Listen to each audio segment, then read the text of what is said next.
Hi guys, Kim Barker here. Do you have your summer reads picked out? I do, and I'd like to share them with you today. I'm going to have a hard time getting off my porch swing this summer due to these books. Remember, nonfiction is sexy.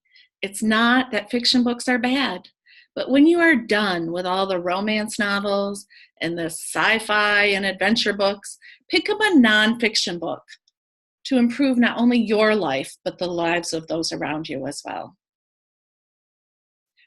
Rumi said, "Yesterday I was clever, so I wanted to change the world.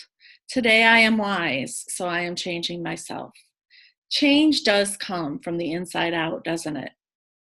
Please don't forget to click on the red subscribe button here for more videos like this. These are the books I've chosen for this summer. The first book, The Virgin Way. If it's not fun, it's not worth doing, by Richard Branson. In my Management 450 class, Leadership Theories and Practice at Eastern Michigan University, the students have to read a book on leadership and report out to the class. It's like we read 30 books in the matter of a couple of weeks. I'd like to thank one of my heroes and mentors, Stuart Tubbs, for this idea. A student in my class, we'll call him Russell. Hi, Russell. Reported on this book. I had to have the book that day. He let me borrow it until I was able to get to Barnes & Noble and get my own. I have started reading this book, and I have to say, I have been surprised at Richard Branson's honesty and insightfulness. Richard Branson dropped out of school at 16 years old. He suffers from dyslexia, and he has never worked for anyone but himself. Sometimes our obstacles become our greatest accelerators, don't they? Richard is passionate about helping those who have been incarcerated, as well as those from impoverished areas around the world. He also firmly believes in a holistic approach to leadership and is committed to fun in the workplace. He says it decreases stress, increases collaboration, and teamwork. I could not agree more.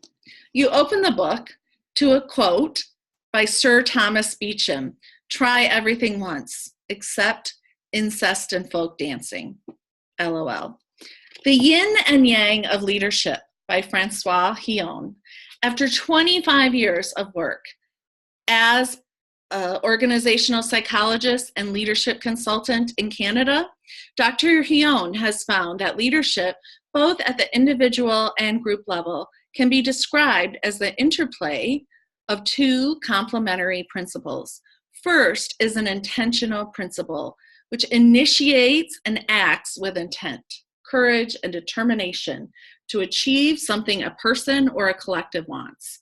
And second, an appreciative principle which listens, values, and nurtures relationships necessary for the task.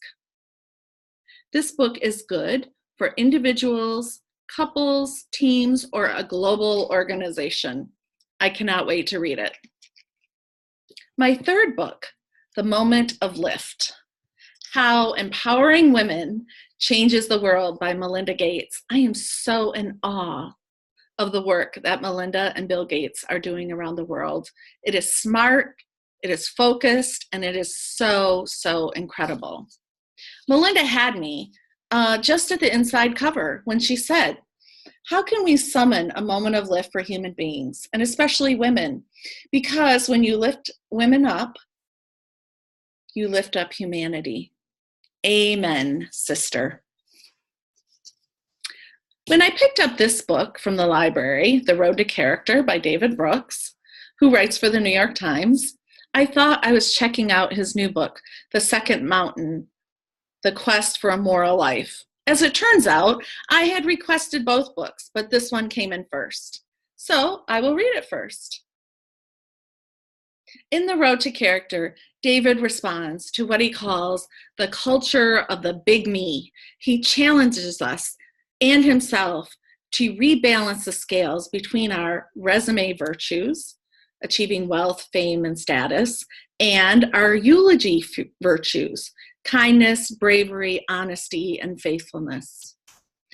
Looking to the world's great thinkers and inspiring leaders, he explores how, through internal struggle and a sense of their own limitations, they built a strong character.